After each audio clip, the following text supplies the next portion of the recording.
Dalam riwayat Abdullah bin Mas'ud, ja'a rajulun ila Rasulillah sallallahu alaihi wasallam. Ada seorang lelaki datang kepada Rasulullah sallallahu alaihi wasallam. Lelaki ini berkata, "Ya Rasulullah, kaifa taqulu fi rajulin ahabba qauman wa lam yalhaq bihim?" Bagaimana pendapat Anda wahai Rasulullah? Ada suatu kaum mencintai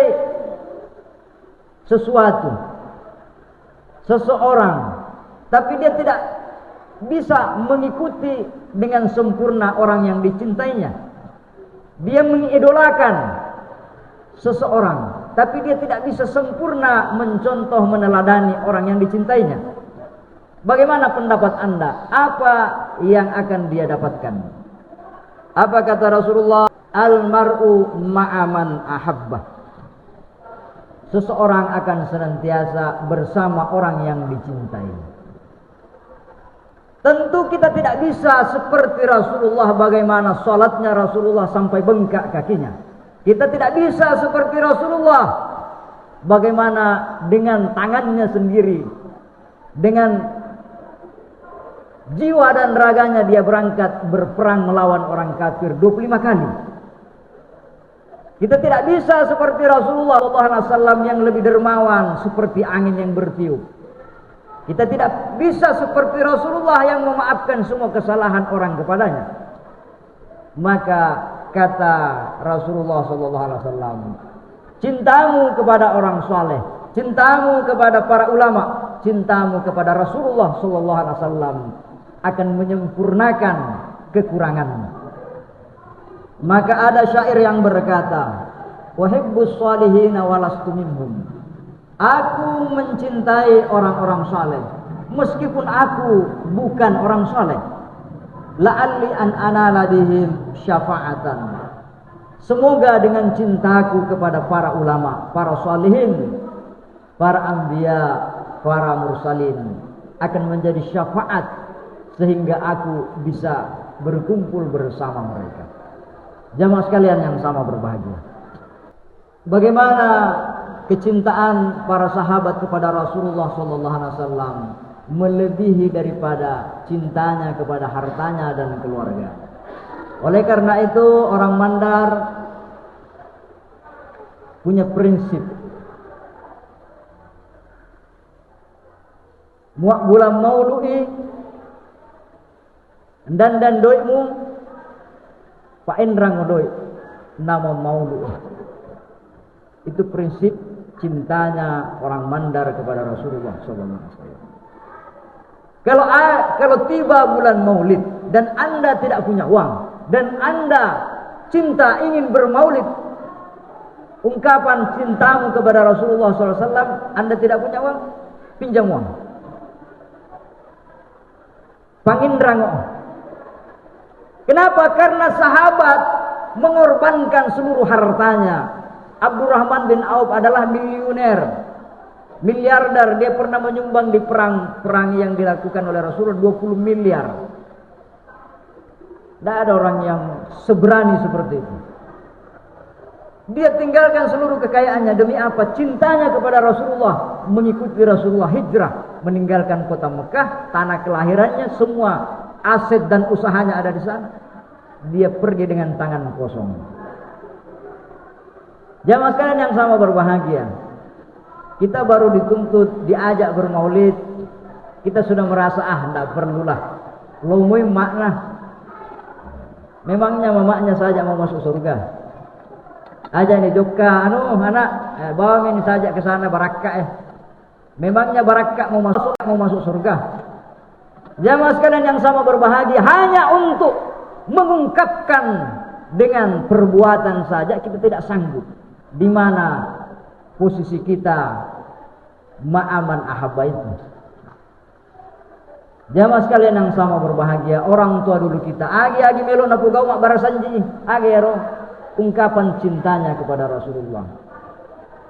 Ungkapan cintanya kepada Rasulullah dia wujudkan dengan perbuatan, membaca perjalanan hidupnya Rasulullah sallallahu alaihi wasallam. Kenapa mesti kisahnya Rasulullah? Anda perlu sadar, Al-Quran itu kisah. Al-Baqarah, apa itu Al-Baqarah? Kisah sapi betina. Apa itu Al-Imran? Kisah keluarga Imran. Apa itu surah Yusuf, Al-Kahfi? Itu semua kisah. Surah Nuh, surah Ibrahim, surah Hud. Itu kisah. Al-Quran memberikan kita kisah. Kenapa kita tidak membaca kisahnya Rasulullah SAW? Terlalu naif kalau kita mengatakan, kenapa baru saja dibaca Al-Quranmu? Memangnya ada Al-Quran kalau tidak ada Rasulullah? Memangnya ada Ramadan kalau tidak ada bulan Maulid? Adanya Ramadan karena adanya kelahiran Rasulullah. Adanya Lebaran karena adanya Rasulullah. Jamaah sekalian yang sama berbahagia, maka begitu cara para sahabat Nabi mengungkapkan cintanya kepada Rasulullah, begitu juga nenek-nenek kita, Turyolota, mengungkapkan cintanya kepada Rasulullah SAW. Kalau Anda bertanya kapan berzanji masuk di Sulawesi Selatan, dia datang bersama masuknya Islam di tanah Sulawesi Selatan. Magai sibawai barakakna Nabi Muhammad SAW. Ada seorang sahabat yang lain yang bernama Abdullah bin Umar. Ruya khadarat rijluhu. Abdullah bin Umar suatu ketika terluka kakinya. Waqila lahu ulqur ahabban nas ilaika yazil anka. Wahai Tuhan, kalau ada rasa sakit yang terasa dalam tubuh Anda, maka ingatlah, sebutlah nama orang yang paling engkau cintai. Biasa ada orang sakit, oh Indo. Ada orang sakit, oh Bapak. Anak kalau sakit dia panggil mamanya. Kalau dia menangis dia panggil bapaknya. Siapa yang harus kita panggil sementara kita ini sudah dewasa? Panggil ya Muhammadah. Muhammad. Maka hilanglah rasa sakit yang dirasakan oleh Abdullah bin Umar. Walamma hadarat Bilalun radhiyallahu anhu. Ketika Bilal menjelang wafatnya, madan ni Bilal, maka istrinya berkata, nadat imra'atuhu wa hunna, wah betapa sedihnya engkau akan meninggalkan kami, wahai Bilal.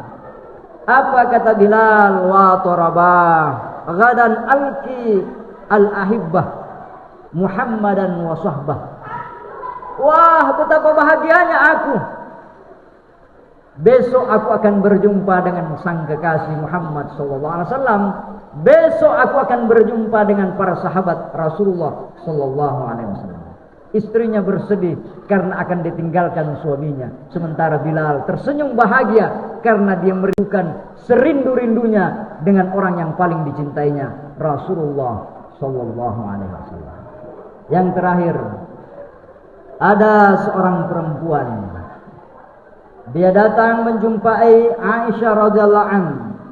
Ruya anna imra'atan qalat li Aisyah, ikshifi li qabra Rasulillah sallallahu alaihi wasallam.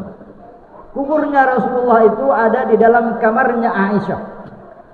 Maka perempuan ini minta dengan hormat kepada istrinya Rasulullah Aisyah, yang kuburannya Rasulullah ada di dalamnya.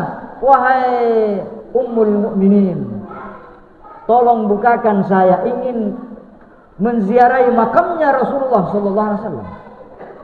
Maka dengan senang hati Aisyah membukakan pintu kamarnya agar perempuan ini bisa berziarah di makamnya Rasulullah. Apa yang terjadi? Fakashafathu laha fabakat. Perempuan itu masuk ke dalam makamnya Rasulullah di kamarnya Aisyah. Dia menangis sejadi-jadinya hatta matat radhiyallahu anhu. Begitu sedihnya dia ditinggalkan Rasulullah, begitu sedihnya dia tidak bisa lagi menatap wajahnya Rasulullah. Dia mati dalam keadaan rindu dengan Rasulullah SAW di tempat itu. Makanya jamaah sekalian yang sama berbahagia, sampai sekarang makamnya Rasulullah itu dikunci rapat. Agar apa? Tidak terulang. Berapa banyak orang yang mati di makamnya Rasulullah SAW. Kenapa? Dia tidak tahan dengan kerinduan yang sangat dalam kepada Rasulullah SAW. Rindukan